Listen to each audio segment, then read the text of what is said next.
is the deal with identity politics?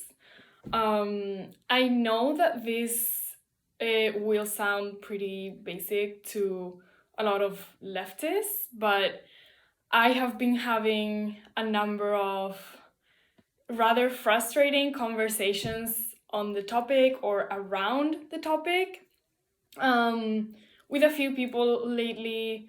And I know that it isn't, basic for everybody. I know that not everyone is exposed constantly to the same media that I might be. So I thought, given how frustrating this has been, why not just talk about it, put it out there?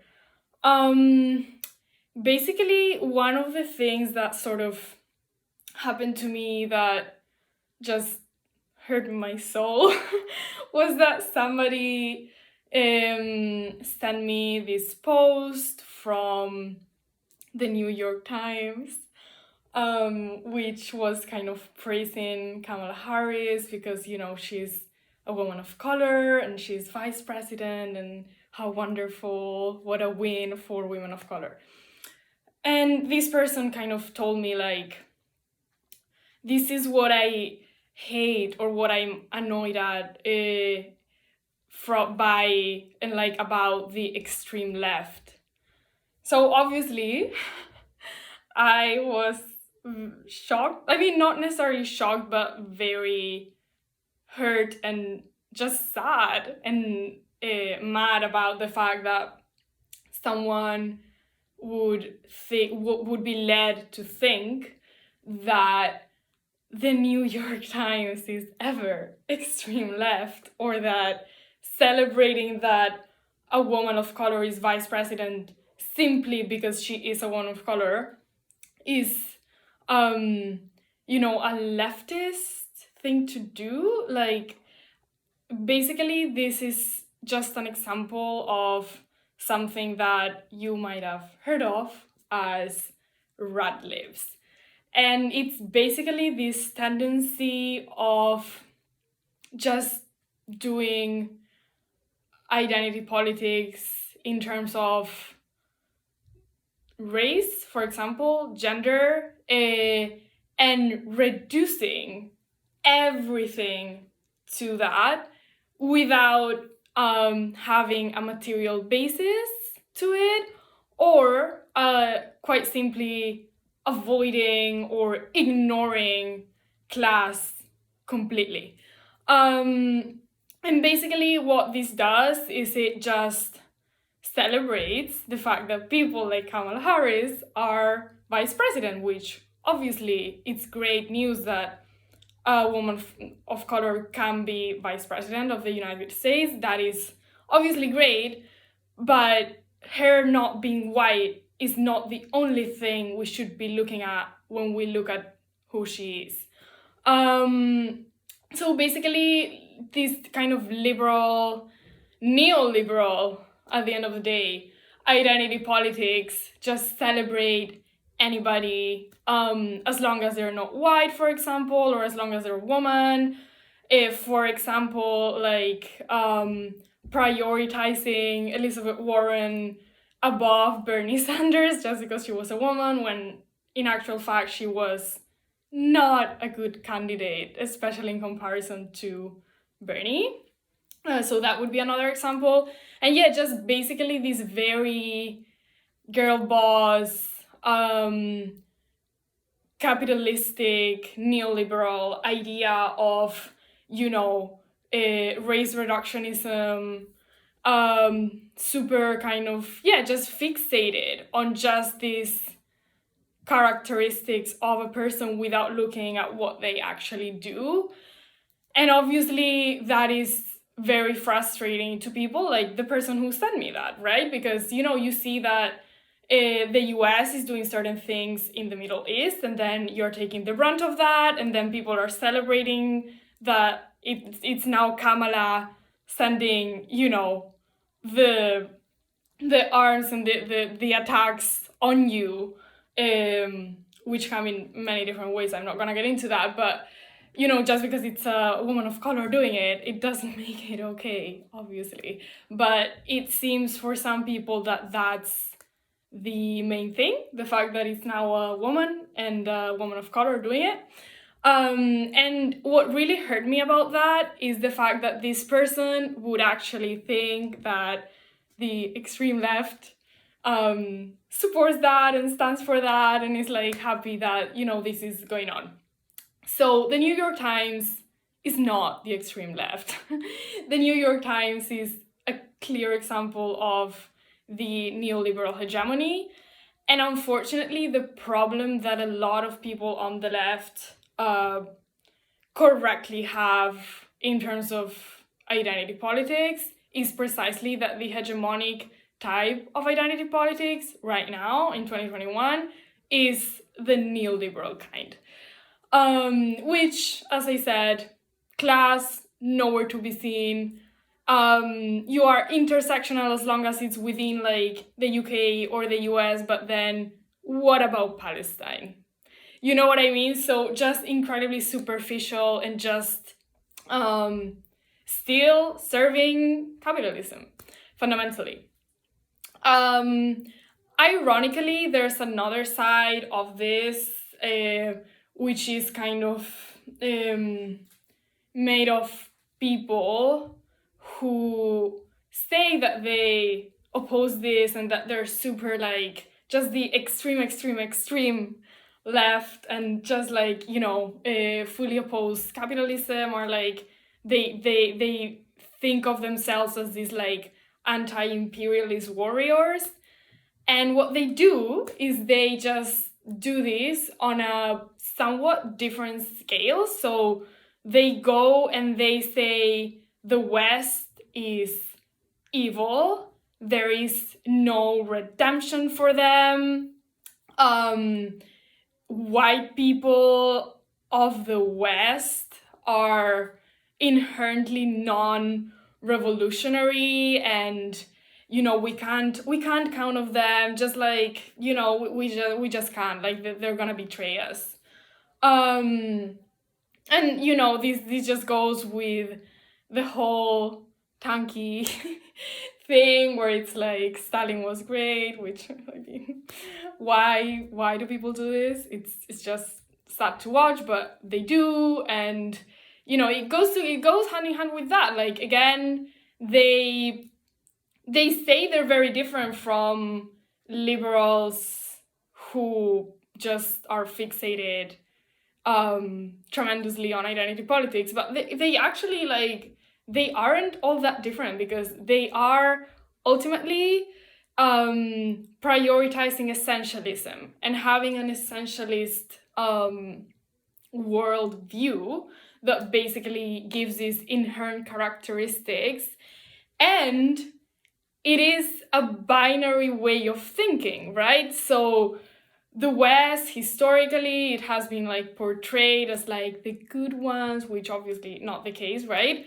But these type of people just change it completely, and they say, no, the West is actually profoundly evil and the only evil, and there's no redemption for them, and it has to be a fight of one against the other. So again, we see the kind of reproduction of a binary.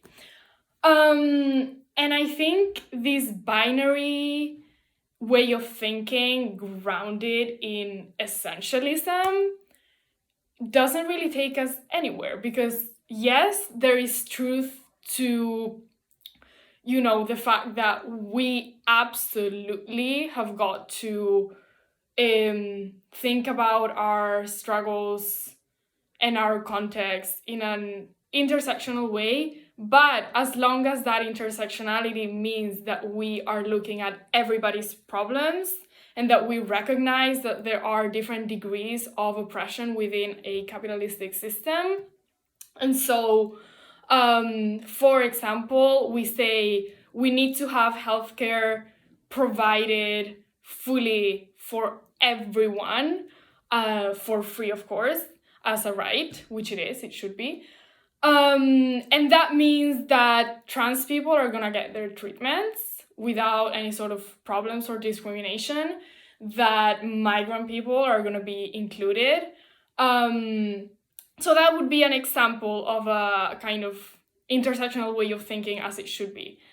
The problem is that a lot of people take intersectionality and what they do is they basically focus on one issue and they say, oh, only Black women can talk about misogynoir, or only women can talk about sexism, or only poor people can talk about poverty, when like that, again, essentialism, not useful, because then you are kind of prompting people to not talk about the issues, which I don't know about the results of that.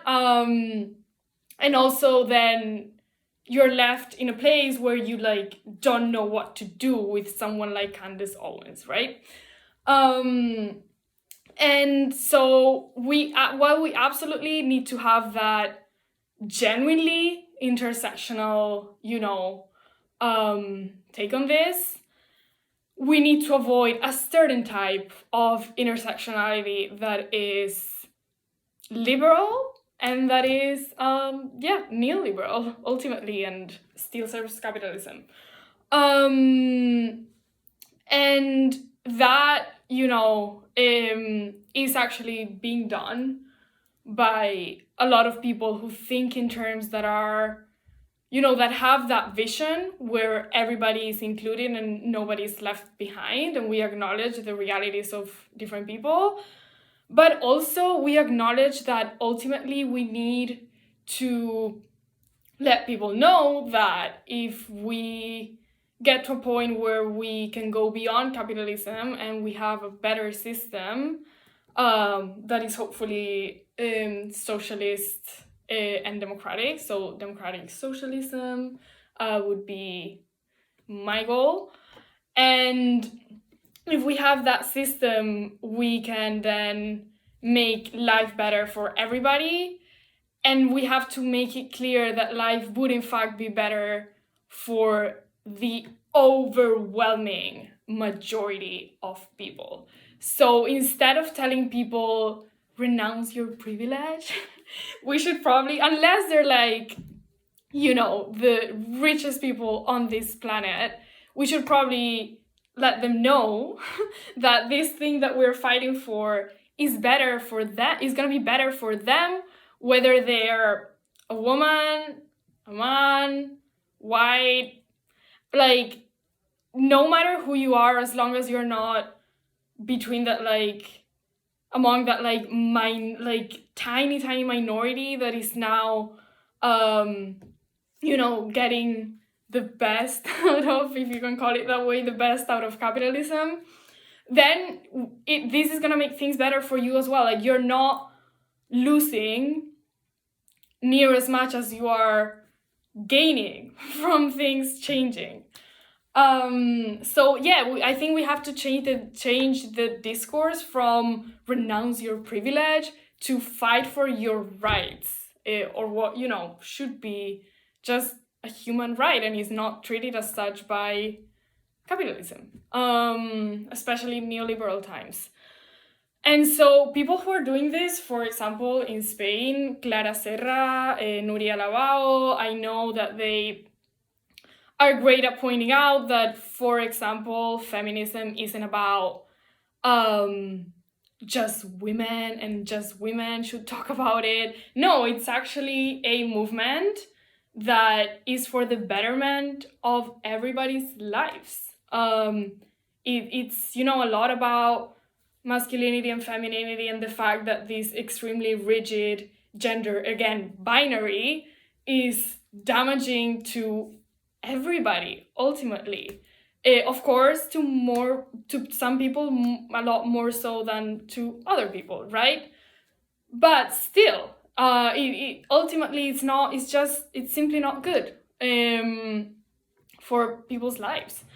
And so they also say, like, men should be talking about it. Like, this is not a women's issue, really, then a lot of people as well in the US, like are having productive conversations on the topic. I know Nomiki Cons is one of them. I mean, Cornel West is just like he's the best at anything, and he has this like, you know, approach of yes, looking at how things look different for different people, but there's this, you know, unity in the background of working people and again of the overwhelming majority of people.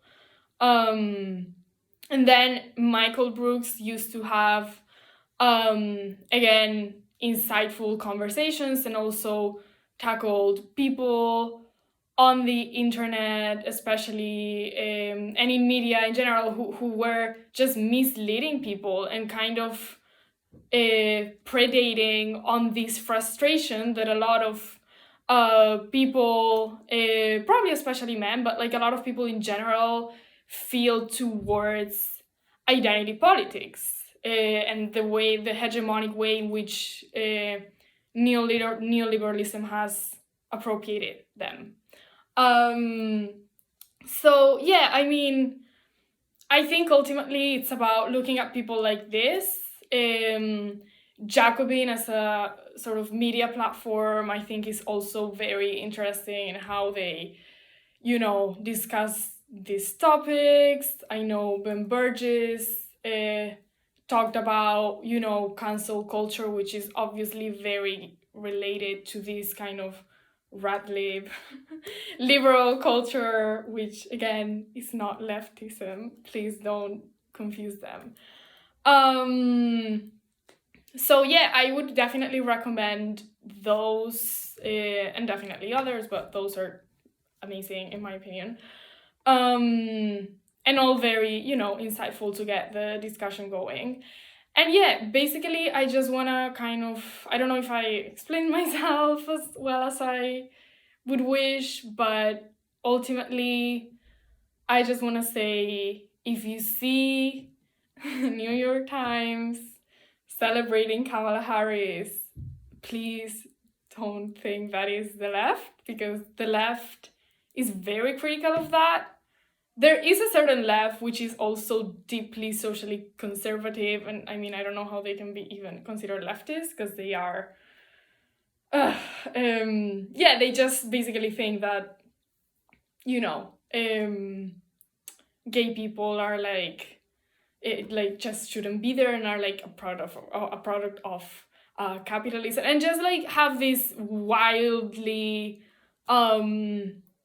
you know, conservative really mindset, and that is completely absurd, and that I would never, I mean, it's even offensive that they exist. Like they just, yeah, they're just not right. and yeah, just not someone that I would want to work with for the most part. But like, that's not the kind of thing that I'm referring to, and I want to make that clear. However, it's really important that people realize that when you see this like wildly identitarian politics being discussed, or being like not discussed but like put forth as like the way to go, that's not the left. That is liberals. That is literally way to my right, way to the left's right.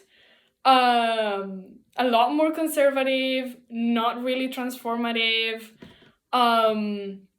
just deep, like incredibly superficial and non-desirable, because again, a lot of people are in fact turned off by it. And again, as it's reproduced by people who are kind of tankies or like a lot of Marxist, a lot, not all of them, but like a lot of Marxist Leninists who are actually more into Stalin than they're into Marx or Lenin, also reproduce this. And quite honestly, it's just so simplistic and again superficial.